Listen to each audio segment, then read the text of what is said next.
everyone. For today, today's class will be the last part of the Hobbes, and then I will cover Hobbes' last topic of colonialism, and I will wrap him up. Okay, first, let's review what we have done so far. I mean the last class, mainly the last class. So we have started from the equality as a human nature. Human nature as equal. All of human are equal.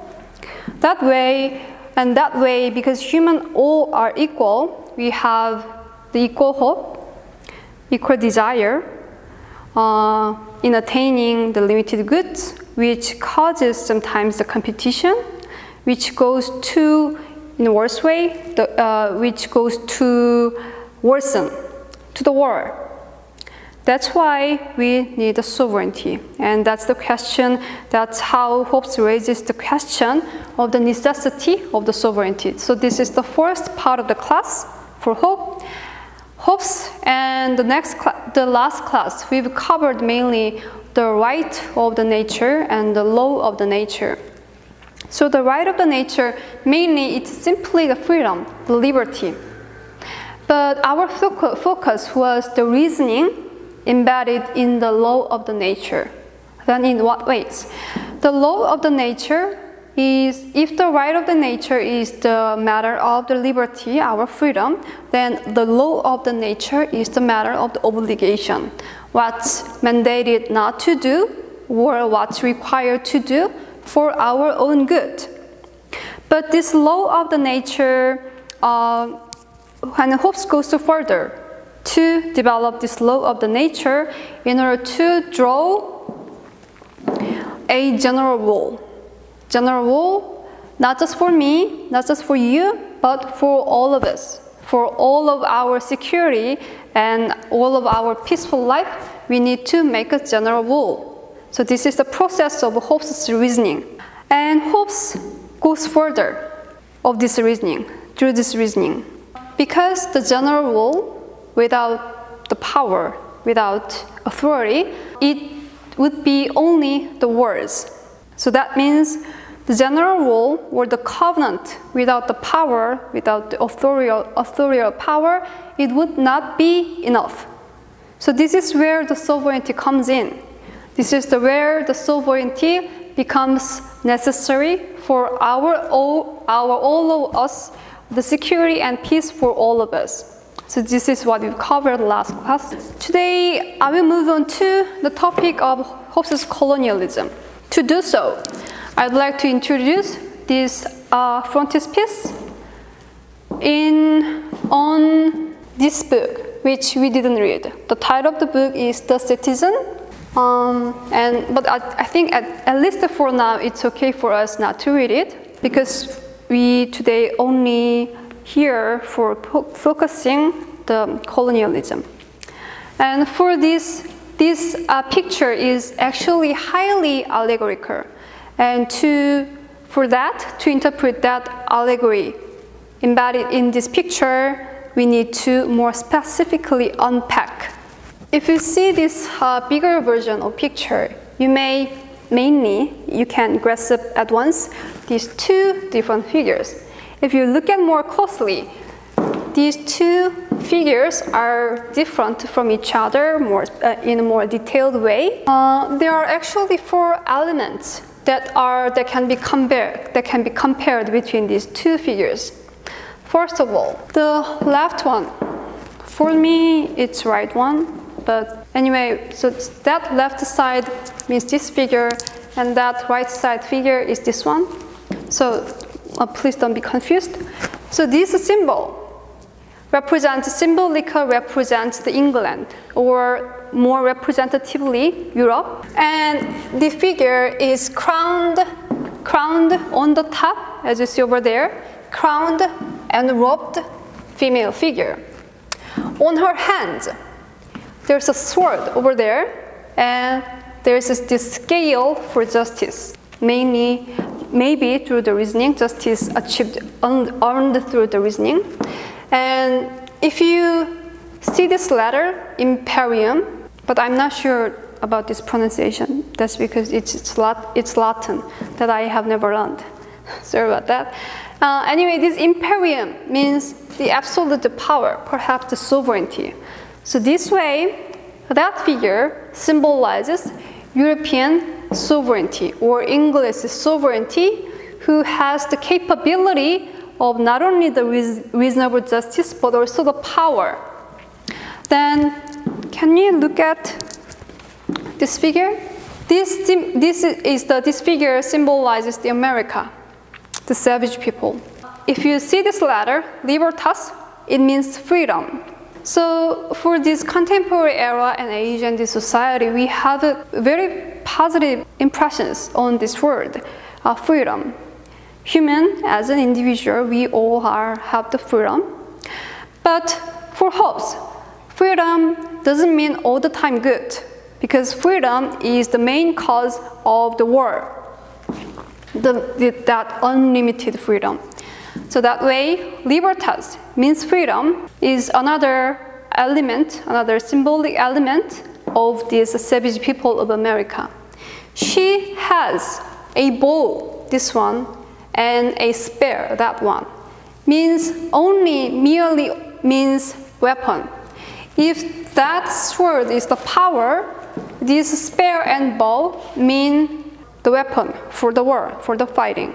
And conclusion is that the conclusion that this symbolic figure represents is the war between each other, between humans, with the arrows and clubs. So that war is actually the scene behind this figure. Do you see this part? Do you see this part?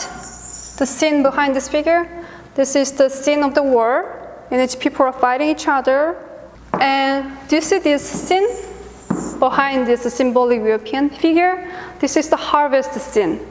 And the people seem, at least they are not fighting each other, and perhaps it seems more peaceful than this scene. So this way, briefly put, if the symbolic Europe stands for sovereign authority, with the sword and with the scale of the justice, then America, this symbolic figure, is positioned in opposition to Europe.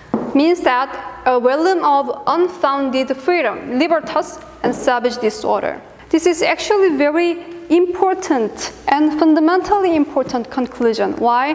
That's because by presenting this image of America as a savage people, what these European figures are doing is to establish a conceptual frame that justifies the colonialism. It's like, it may say that this is your state of the nature, means unlimited freedom. This is your state of the nature of war, and that's why you need us.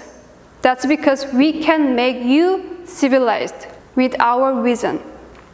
You are for now, with the state of the nature, the unlimited freedom, with the disorder, you will be permanently remain in the state of disorder and savageness. So that way, presenting the image of America as the savage people and the savage disorder is very fundamentally functions for European to further develop their colonial project through mainly 18th century and 19th century. That's why Hobbes' philosophy becomes more important, essentially important. Then let's move on to the text. Actually, we are not able to find much, many direct reference to America in Hobbes' excerpt, this one that we have read. It's only a couple of. The first one is page 1600, second paragraph. The sentence starts by, it may peradventure. Peradventure means perhaps. So if I read aloud this part, it may peradventure be thought there was never such a time nor a condition of war as this.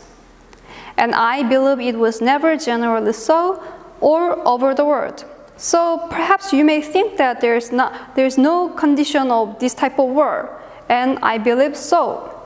But what Hobbes further goes to say is that, but there are many places where they live so now, the conditions of the war. For the savage people in many places of America, except the government of the small families, the conquered of whereof depends on natural lust, have no government at all, and live at this day in that brutish manner, as I have said before. So here, Hobbes draws upon the case of America as the example of the war condition. However, it may be perceived what manner of life there would be, but we can perceive that what manner of life would be there, where there were no common power to fear.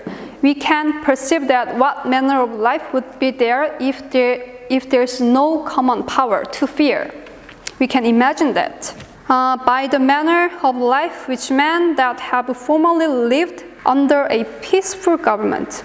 So men formerly have lived in the peaceful condition, but that peaceful condition under the government has become to degenerate into a civil war. Do you remember that I briefly mentioned the civil war during Hobbes' period? That civil war, that in a sense chaotic war in England, was the main cause for Hobbes to think about, for Hobbes to speculate the necessity of the sovereignty. So for here, Hobbes speculates on the necessity of the sovereign power caused by the civil war in his states and during his times, but he draws upon this America as the example in order to compare the European state and America. So to make a comparison, the savageness versus if the America represents the savageness, and for Europe states, even though it's in the middle of the civil war, Hobbes thinks about in what ways we can be better this condition of the war. So this European states has the potential to be more developed by the sovereignty. Let's go to page 1603. It's, as you see at the top of the slide, it's page 1603, second paragraph, and 7th line in the second paragraph. So I'm gonna read aloud this part. If there be no power erected, this is actually the descriptions of the America, which doesn't have the ordered government. If there be no power erected, the common power, were not great enough for our security, every man will rely on his own strength and art for caution against all other men. So this means that if there's no common power, every man will be relying on their strengths, means that the physical strengths. So the people, for instance, the savage people, Hobbes assumes that the savage people with the physical strengths are fighting each other. So that's their only reliance on that strength. Here, this strength Hobbes refers to this passage is different from the reasoning. Therefore, okay. And in all places where men have lived by small families, you may know this type of tribe society. The society that consists of these small size of tribes. This refers the small families in this passage means like this type of society. So the small families to rob, and what do these small families? They rob and they spoil one another, and that has been a trade for them. And so far from being reputed against the law of the nature that the greater spoils they gained, the greater was their honor. So it means that to rob more or to spoil more, that's the standard for these people to judge or to evaluate or to gain more honor. Again, to rob more, to spoil more. In other words, to fight more, that's their standard to judge or evaluate or to gain honor for these small families. And as a small family did then, so now do cities and kingdoms which are but greater families. So greater families seem to be like cities and kingdoms, but basically what are they doing is the same with the small families, means to rob or to spoil one another. That's their way of gaining the security. So, but if you think a little further for this security, that security is gained by fighting, by the war. It means that that security is based upon insecurity. Sometimes some tribes can gain victory, but for other tribes who are defeated, they feel fear and they feel insecurity. So the conclusion is that in this type of society which does not have the common power, the people in general feel fear and insecurity. Means that there is no security. If I put briefly, if there's no common power, people in these small families or greater families depend on their strengths, physical strengths for fighting, for the war. That way, they have no security. Small families, for instance, they rob each other, they spoil each other. That's why, because that's their way of gaining honor, greater honor. Greater families are doing the same thing in comparison with the small families. So that way, if there's no power, there's all the time the fear of invasion, and at the conclusion, there would be insecurity for these people who does not have the common power. If we go over one more time what we have done, Hobbes' reasoning, in terms of the right of the nature and the law of the nature. Right of the nature is the freedom, the liberty. But Hobbes' reasoning takes place at this point, and he develops his law of the nature as a general rule for the security and peace for all of us. But the rule without the common power is not enough. That's why sovereign power becomes necessary for the peace for all of us. Again, this is the realm of reasoning. That way, sovereignty is the conclusion only through reason. What Hobbes has done in his philosophical reasoning is that he makes this categorical comparison. So this European symbol, they basically have the right of the nature, the liberty, and based upon that right of the nature, he goes further, the law of the nature. The law of the nature is only achieved through reasoning. So the law of the nature is all the time associated with the reasoning. This is how they can be reaching at this conclusion of sovereignty. Further conclusion is that they are peace. This is how European states potentially can go to or can reach at the peace for all of them.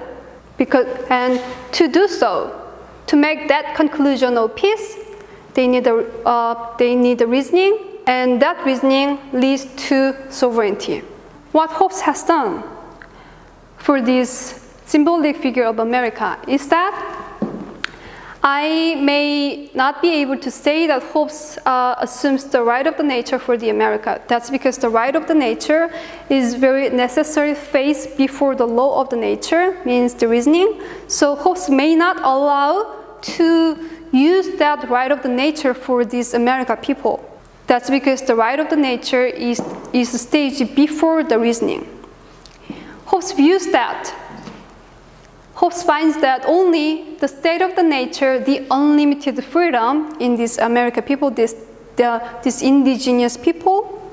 So that way, Hobbes deprives America of reasoning. So that way, these people are lack of reasoning. That way, they cannot reach at the conclusion, they cannot reach at the sovereignty. They are not able to think of this sovereign power. Why? That's because they are incapable of that. They are incapable of reasoning. So the conclusion is that war, the anarchy. Then why Hobbes becomes important? Hobbes is not personally much interested in the colonial project. He has known it, but he himself was not much interested in the exploration So that way, Hobbes' case, Hobbes' concern or his interest in colonialism could be different from Thomas Harriot, who has written the Report of Virginia.